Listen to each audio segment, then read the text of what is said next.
Here's another fun question for us to ponder. When we're starting out and making characters in Dungeons and Dragons 5e, do we take the starting equipment based on our class, or do we take the starting gold and buy our own? This is actually a really fun question to ask, and it harkens back to the earlier days. Like, when I used to play Dungeons and Dragons back in 2nd edition, we only got gold. We didn't get these fancy adventuring packs and the like.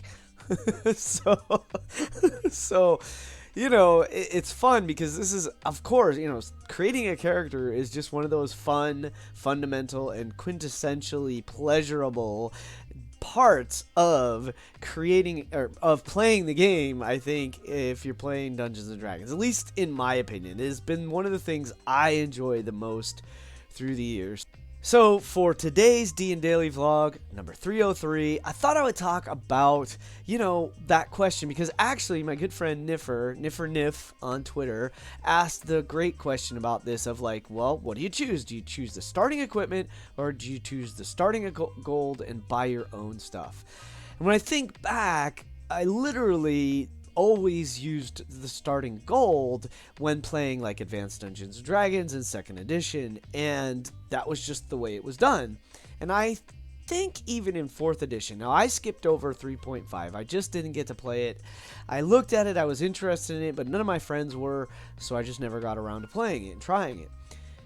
4E, I don't recall. I know when I created characters, it was like, because you were starting at different levels, you sort of got certain amounts of coin, and so I think I still did in 4E. I think I still was buying stuff based on, just spending a certain amount of gold.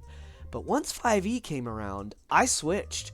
I went to completely using the starting equipment, because now I need you all to correct me if I'm wrong here, because I think that taking the starting equipment gives you slightly better results than if you try to roll for your gold and start with that and then buy your own stuff. I could be wrong.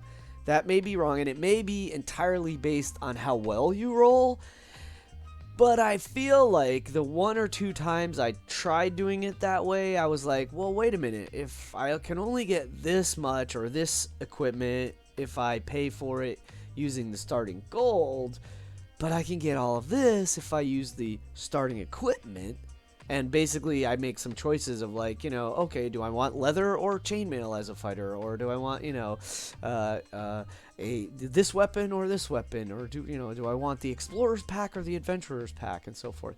I feel like pretty quickly I got to liking the starting equipment. So I need you to help me and tell me, like, but back me up here, or make, let me know if I'm wrong. In your experience, or if just outright, is it better on some level? Like, can you sort of afford more? Do you get rewarded slightly more if you take the starting equipment? I think that's the way it is, but some people are still tried and true. They like to pick their own stuff, because let's face it, some of the things that you get, you might not ever pull out of your pack. Never. Whereas other things that you really want, you might not have. So there are definite merits to buying your own equipment. One thing I think of too is like, it's not talked about very often, but very quickly in our adventuring careers, we're going to be gaining treasure. And so those things that we might not start out with, we can always procure them along the way. Like, maybe you just want to have a whole bunch of chalk, or extra ball bearings, or rope, or silk rope instead of hemp rope, or any of these kind of things. A lot of times it seems like I've never seen that sort of thing happen in a game like, for instance, Critical Role. And even things like Adventures Inc., and I haven't seen it in The Chain. In fact, I can't think of a game where I remember somebody doing that off the top of my head. I know it's been done.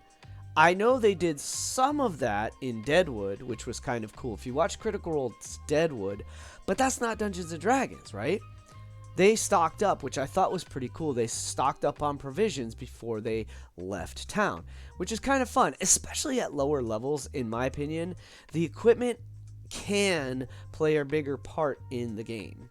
However, it's pretty true at any level. I mean, those things like having a hammer and pitons, if you want to like spike the door when you're in a dungeon or you're in a fortress or you're somewhere that you want to be able to rest, and let's say nobody has like Leoman's tiny hut or something like that, well, in that case, you still need to think like an adventurer, and maybe you want to jam the door shut and put a nail in the ground, a big, think of like a railroad tie, and just like jam that into the ground or into the wall or into the door jamb, so that anybody trying to force the door is going to have a real hard time.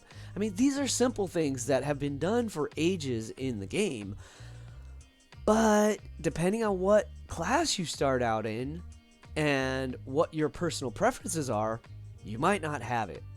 So for me, I go with starting equipment based on the class.